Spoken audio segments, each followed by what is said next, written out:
بسم اللہ الرحمن الرحیم۔ السلام علیکم۔ کہانی ہب آفیشیل میں خوش آمدید۔ آج پھر دوستوں میں آپ کے لیے ایک بہت ہی اچھی اور سچی کہانی لے کر آئی ہوں۔ نئے آنے والے دوستوں سے گزارش ہے کہ وہ میرا چینل کو سبسکرائب کریں اور بیل آئیکن کو پریس کریں۔ تو چلیں بڑھتے ہیں کہانی کی جانب۔ جواد جنید کا قلم کاغذ پر تیزی سے چل رہا تھا۔ لکھتے ہوئے وقفے سے وہ سگریٹ کے کش بھی لے رہا تھا۔ میں کرسی پر بیٹھا چائے کی چسکیاں لیتے ہوئے اسے بڑے غور سے دیکھ رہا تھا۔ جواد کی عادت تھی جب وہ لکھتے ہوئے ارد گرد سے بے خبر ہو جاتا تھا اسے یہ یاد ہی نہیں رہتا تھا کہ کوئی اس کے ساتھ بیٹھا ہے۔ وہ ایک پروفیشنل رائٹر تھا۔ ہر ماہ اس کی کہانیاں مختلف جرائد میں شائع ہوتی تھیں اور انہی سے اس کی گزر بسر ہو رہی تھی۔ اس نے ابھی تک شادی نہیں کی تھی۔ وہ ایک چھوٹے سے کرائے کے مکان میں رہتا تھا۔ وہی اس کا گھر اور آفس تھا۔ جب دوست احباب کو اس سے ملاقات کرنا ہوتی اس کے گھر چلاتا تھا۔ جواد مہمان نواز آدمی تھا۔ دوستوں کے آتے ہی وہ کاغذ قلم چھوڑ کر پہلے چائے تیار کر کے مہمان کے آگے رکھ دیتا تھا۔ کھانے کا وقت ہونے پر کھانا رکھ دیتا تھا۔ جواد سے میری پرانی شناسائی نہیں تھی۔ مجھے ایک ڈائجسٹ میں مدیر کی حیثیت سے کام کرتے ہوئے چند سال ہی ہوئے تھے۔ رائٹر سے مراسم رکھنا میری پروفیشنل مجبوری ہے۔ جس ڈائجسٹ کو اچھے رائٹر کا قلمی تعاون حاصل ہو اس کی سرکولیشن بڑھ جاتی ہے۔ ایسے ڈائجسٹ کو اشتہار بھی خوب ملتے ہیں۔ جواد جنید کی کہانیاں زیادہ تر جرم اور سزا سے متعلق ہوتی تھیں، مگر وہ پراسرار کہانیاں لکھنے میں بھی اپنا جواب نہیں رکھتا تھا۔ ہمارا ڈائجسٹ سال میں 2 بار پراسرار نمبر نکالتا ہے اور مجھے اس شمارہ کے لیے خصوصی طور پر اس کے پاس آنا پڑتا تھا۔ تب کہیں جا کر وہ پرچے کے لیے کہانیاں دیتا تھا۔ میں اکثر اسے کہتا تھا، یار جواد تم شادی کیوں نہیں کر لیتے؟ میرے اس سوال پر اس کا چلتا ہوا قلم رک جاتا اور وہ معنی خیز انداز میں مسکراتے ہوئے میری طرف دیکھتا۔ کیا میں تمہیں ہنستا مسکراتا اچھا نہیں لگتا؟ پھر وہ بولا، یقیناً تمہارے پرچے کا پراسرار نمبر آنے والا ہے۔ ارے تمہیں کیسے معلوم ہوا؟ میں چونکا تمہاری صورت دیکھ کر۔ وہ زوردار کہکہا لگاتے ہوئے بولا، کیا میری صورت پر یہ لکھا ہے کہ ہمارا پرچہ پراسرار نمبر ہوگا؟ نہیں، ایسی کوئی بات نہیں۔ تم جب بھی میرے پاس آتے ہو پراسرار کہانی کی فرمائش کرتے ہو، اس لیے میرے ذہن میں یہ بات آئی کہ تمہارے ڈائجسٹ کا پراسرار نمبر آنے والا ہے اور تم ڈائجسٹ کی فرمائش کرنے کے ارادے سے آئے ہو۔ جواد جنید نے کہا، بات تمہاری سچ ہے۔ میں نے کہا، اگر تم موبائل فون خرید لو تو مجھے آنے کی ضرورت نہ رہے اور میں موبائل پر ہی فرمائش کر دوں۔ میں تمہیں راز کی بات بتاؤں، میرے پاس موبائل فون ہے لیکن میں اس کے بارے میں کسی کو بتاتا نہیں ہوں۔ یہ کہتے ہوئے جواد نے ایک خوبصورت سا موبائل دکھایا۔ ارے تمہارے پاس موبائل ہے؟ پھر کسی کو اپنا نمبر کیوں نہیں دیتے؟ میں نے کہا، سمجھا کرو یہ موبائل میں نے کسی خاص شخصیت کے لیے رکھا ہوا ہے اور اس نے ہی مجھے موبائل کا نمبر کسی کو دینے سے منع کیا ہوا ہے۔ جواد نے آنکھ مارتے ہوئے کہا، اچھا کوئی خاص شخصیت بھی ہے؟ پھر مجھے بریانی کھانے کی تیاری کر لینی چاہیے۔ میں نے ہنستے ہوئے کہا، ابھی اپنی اس خواہش کو روک رکھو، پہلے میں اس شخصیت کو دیکھ لوں، پھر فیصلہ ہوگا کہ شادی کرنی ہے یا نہیں۔ جواد مسکرایا، اسے ابھی دیکھا بھی نہیں اور اس کی باتیں اس طرح مانی جا رہی ہیں کہ… میں نے کہنا چاہا، تم کہہ سکتے ہو، کیا کروں؟ اس کی کوئی مجبوری ہے، وہ میرے سامنے فی الحال ابھی نہیں آ سکتی، اسے صرف موبائل پر بات چیت کی اجازت ہے۔ جواد نے کہا، جب میرا شادی کا ارادہ ہوا تمہیں ضرور بتاؤں گا۔ خیر اس بار تمہیں جو کہانی دوں گا وہ بڑی لاجواب ہوگی۔ جواد نے مسودے پر سے نظریں ہٹاتے ہوئے کہا، تمہاری ساری کہانیاں ہی اچھی ہوتی ہیں، قارئین بہت پسند کرتے ہیں۔ ہاں لیکن یہ کہانی ان سے بہت مختلف ہے۔ یہ کہانی میری ذات اور اس خاص شخصیت سے متعلق ہے، حالانکہ اس شخصیت کے ناراض ہونے کا بھی خطرہ ہے۔ میں پھر بھی یہ رسک لوں گا۔ ہم کب تک دوسروں سے متعلق جھوٹی کہانیاں لکھتے رہیں گے؟ ہماری ذات کے گرد گھومتی کہانیاں بھی قارئین تک پہنچنا چاہیے۔ میں اس کی بات پر چونکے بغیر نہیں رہ سکا تھا۔ میں کچھ دیر اور اس کے پاس بیٹھا اور آفس چلا آیا۔ 2 دن اور گزرنے پر میں جواد کے پاس پہنچ گیا۔ وعدے کے مطابق اس نے مسودہ میری طرف بڑھا دیا۔ میں نے مسودہ لیا اور آفس آ گیا۔ جواد سے ملاقات کیے ابھی 2 دن ہی ہوئے تھے اور میں نے اس کا مسودہ بھی نہیں پڑھا تھا کہ اخبار میں ایک خبر پڑھ کر میں چونک گیا۔ وہ خبر ہی ایسی سنسنی خیز تھی کہ میں حیرت زدہ رہ گیا۔ خبر کے مطابق جواد جنید کی موت اس کے گھر میں پراسرار طریقے سے ہوئی تھی۔ اس کے پاس سے کوئی ایسی چیز بھی برآمد نہیں ہوئی تھی کہ جس سے پتہ چلتا کہ کسی نے اسے قتل کیا ہو یا اس نے خودکشی کی ہو۔ اس کی پراسرار موت پولیس کے لیے معمہ بن گئی تھی۔ بے اختیار میرا ہاتھ مسودوں کی فائل کی طرف بڑھ گیا اور میں نے وہ مسودہ اٹھا کر پڑھنا شروع کر دیا۔ میں بچپن سے پڑھنے کا چور تھا، اس لیے والدین کی سختی کے باوجود اسکول سے بھاگ جاتا تھا۔ اکثر اسکول سے بھاگنے پر استاد اور والدین کے ہاتھوں پٹائی بھی ہوئی۔ یہ پٹائی کا خوف تھا کہ میں نے روتے دھوتے میٹرک پاس کر ہی لیا۔ میٹرک کے بعد چند ہی دن گزرے تھے کہ ایک حادثے میں والدین کا انتقال ہو گیا۔ والدین کی جدائی کا مجھے زیادہ صدمہ نہیں ہوا۔ میں دل ہی دل میں خوش تھا کہ چلو اب پڑھنے سے جان چھوٹی، خوب عیش کریں گے۔ میری یہ خوشی عارضی ثابت ہوئی۔ 1 ماہ گزرنے پر بھابھی کے رویے میں تبدیلی آ گئی تھی، لیکن میں نے اس کا برا نہیں منایا، کیونکہ میں اپنے دوستوں سے سنتا رہتا تھا کہ ان کی بھابھیوں کا ان کے ساتھ رویہ بہت برا ہے۔ ایک دن کا ذکر ہے کہ میں کرکٹ کھیل کر جیسے ہی گھر میں داخل ہوا، بھائی جان گھر میں موجود تھے۔ وہ مجھے دیکھ کر غصے سے بولے، جواد بس تم کھیل چکے، اب انسانوں کی طرح کوئی ڈھنگ کا کام کرو۔ جی بھائی جان، میں سمجھا نہیں، میں نے چونکتے ہوئے کہا۔ جواد تم اب بچے نہیں رہے، تمہارے سامنے ایک لمبی زندگی پڑی ہے، انسان کو کامیاب زندگی گزارنے کے لیے کام کی ضرورت ہوتی ہے۔ جی بھائی جان، میں نے سعادت مند بچے کی طرح کہا۔ جی کرنے سے کام نہیں چلے گا، تم مجھے بتاؤ کہ تم کیا کام کرو گے، یا میں تمہیں کہیں کام پر لگا دوں۔ بھائی جان کی بات سن کر میں سوچ میں پڑ گیا کہ انہیں کیا جواب دوں۔ میں سمجھ گیا کہ نسیم بھابھی نے ہی بھائی جان کو میرے خلاف ورگلایا ہے، ورنہ انہوں نے کبھی اس لہجے میں مجھ سے بات نہیں کی تھی۔ تم ٹھیک کہتی ہو، میں استاد طفیل سے بات کر کے اس کے گراج پر لگا دیتا ہوں، 1-2 سال میں کام سیکھ ہی جائے گا، بھائی جان نے میرے مسلسل خاموش رہنے پر کہا۔ مجھے کار گیرج کا کام دل سے پسند نہیں آیا تھا، مجبوری میں کرنا پڑ رہا تھا۔ گراج میں کام سیکھتے ہوئے اکثر تنہائی میں مجھے ایسا محسوس ہوتا تھا کہ جیسے کوئی شے ہے وہاں پر جو مجھے دیکھ رہی ہے، لیکن دیکھنے والا نظر نہیں آتا تھا۔ طفیل مستری سخت قسم کا آدمی تھا، معمولی بات پر بچوں کو روئی کی طرح دھنک دیتا تھا۔ ایک دن استاد نے مجھ سے پانا مانگا، وہ سامان میں ڈھونڈنے پر نہیں مل سکا۔ میں ابھی استاد کو یہ کہنے ہی والا تھا کہ استاد سامان میں پانا نہیں ہے، لیکن میرے بولنے کی نوبت ہی نہیں آئی۔ استاد میرے سر پر پہنچ گیا، اس کے ہاتھ میں لکڑی کی ڈنڈی تھی۔ استاد طفیل نے لکڑی سے میری پٹائی شروع کر دی۔ گراج کے تمام بچے میری پٹائی دیکھ کر سہم گئے تھے۔ استاد کا ہاتھ رک ہی نہیں رہا تھا اور مجھ سے تکلیف کی شدت برداشت نہیں ہو رہی تھی۔ پھر نہ جانے مجھ میں اتنی ہمت کہاں سے آ گئی تھی کہ میں نے استاد طفیل سے لکڑی چھین کر 2 ٹکڑے کر دیے۔ استاد یہ دیکھ کر اور غصے میں آ گیا، اس کا چہرہ غصے سے لال ہو گیا تھا۔ اس نے مجھ پر تھپڑوں کی بارش کر دی۔ تھپڑ کھانے سے میرا دماغ گھوم گیا اور میں نے آؤ دیکھا نہ تاؤ زور سے ایک لات اس کے پیٹ میں مار دی۔ استاد طفیل کو اس حملے کی توقع نہیں تھی۔ لات لگتے ہی وہ نیچے کو جھک گیا۔ میں نے پاس پڑی لوہے کی راڈ اٹھا کر استاد کے سر پر دے ماری۔ راڈ لگتے ہی استاد کے سر سے خون کا پھوارا پھوٹ پڑا۔ خون دیکھ کر میں حواس باختہ ہو کر گراج سے بھاگ کھڑا ہوا۔ پکڑو اس سور کے بچے کو، استاد طفیل نے زور سے آواز لگائی اور دھڑام سے فرش پر گر پڑا۔ گراج میں کام کرنے والے بچوں نے استاد طفیل کی آواز ضرور سنی تھی، لیکن اس پر عمل کرنے کی بجائے مجھے بھاگتا ہوا دیکھتے رہے۔ میں بھاگتا رہا اور اسٹیشن پر جا کر پلیٹ فارم پر بیٹھ گیا۔ میں اندھیرا ہونے تک پلیٹ فارم پر گھومتا رہا اور پھر پنجاب سے آنے والی ایک ٹرین آ کر رکی۔ جو ہی وہ ٹرین چلنے لگی، میں بغیر سوچے سمجھے لپک کر اس میں سوار ہو گیا۔ ایک خوف ضرور تھا کہ کہیں بغیر ٹکٹ سفر کرنے پر پولیس گرفتار نہ کر لے۔ میں نے اس کا بھی حل سوچ لیا اور ٹی ٹی سے بچتا بچاتا کراچی پہنچ گیا۔ دن میں بہت رونق تھی۔ میں صدر کے علاقے میں گھومتا پھرتا رہا۔ بھوک لگنے پر چنے خرید کر کھا لیے۔ جیسے جیسے رات ہونے لگی تھی مجھے سونے کی فکر ستانے لگی۔ یہاں ہمارے رشتہ دار دوست کوئی بھی نہیں تھا جس کے پاس جا کر رات گزار لیتا۔ میں دوبارہ ریلوے اسٹیشن پہنچ گیا۔ اسٹیشن پر رات میں بھی دن کا سما لگ رہا تھا۔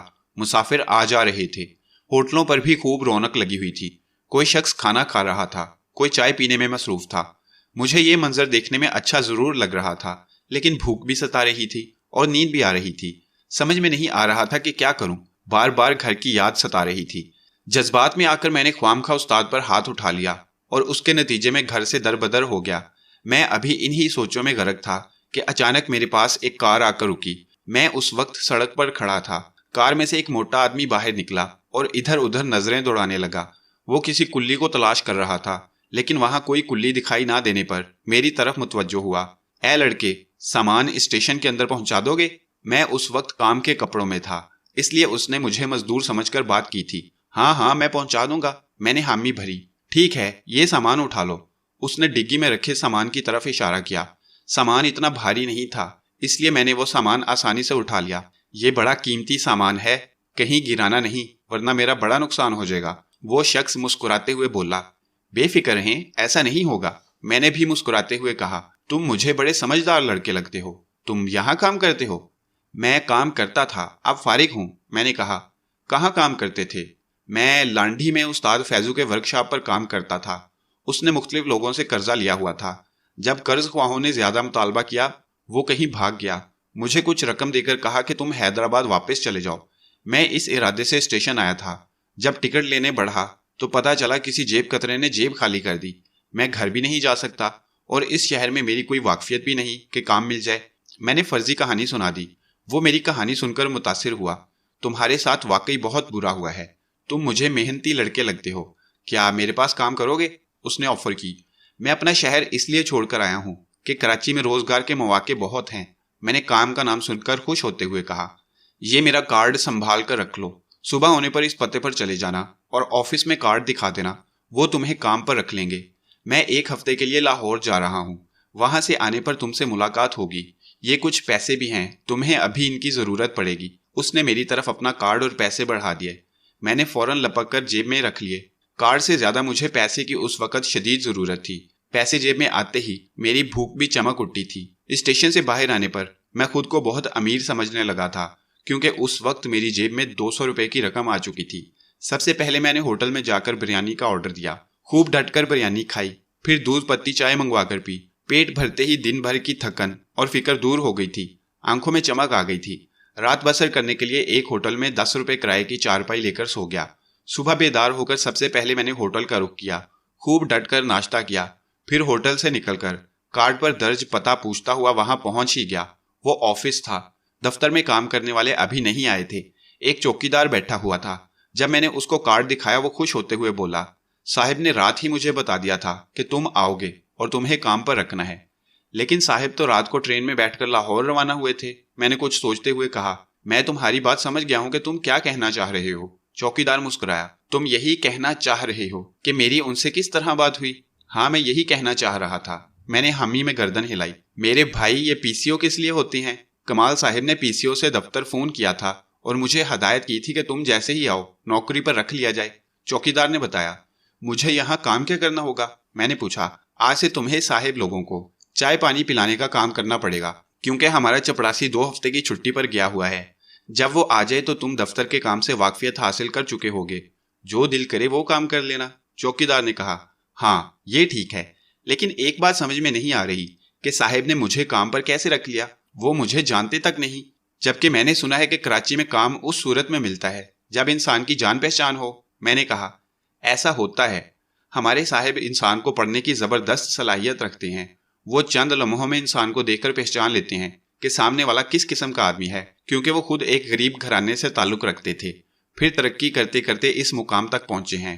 ہم دونوں باتیں کر رہے تھے اور آفس میں کام کرنے والوں کا سلسلہ شروع ہو گیا۔ میں نے بھی اپنی ڈیوٹی سنبھال لی، کسی کو پانی اور کسی کو چائے پلانے لگا۔ شام تک میں اپنی ڈیوٹی دیتا رہا۔ یہاں کا ماحول مجھے اچھا لگا، ہر شخص خوشگوار ماحول میں کام کر رہا تھا۔ یہاں کوئی بھی استاد طفیل جیسا نہیں تھا جو گالیاں دیتا ہو، کام کرنے والوں کو ڈانٹ ڈپٹ پٹائی کرتا ہو۔ 1 ہفتہ یوں گزر گیا، پتہ ہی نہیں چلا۔ صبح ہونے کا پتہ ضرور چلتا تھا، پھر شام ہونے پر کام والے آفس سے رخصت ہوتے، اس وقت پتہ چلتا کہ شام ہو چکی ہے۔ رات کا کھانا کھا کر چوکیدار اور میں سونے کے کمرے میں سو جاتے۔ 1 ہفتہ گزرنے پر کمال صاحب آفس آ گئے اور مجھے اپنے آفس میں بلایا۔ ہاں بھائی، کام کیسا لگا؟ کام بہت اچھا ہے، وقت کا پتہ ہی نہیں چلتا۔ میں نے کہا، تم آفس کا کام سمجھ لو، پھر جو کام اچھا لگے وہ کر لینا۔ کمال صاحب نے کہا، مجھے یہی کام دے دیں، اس دوران میں پڑھتا بھی رہوں گا۔ جب اس قابل ہو جاؤں کہ دوسرا کام کر سکوں تو پھر یہ کام چھوڑ دوں گا۔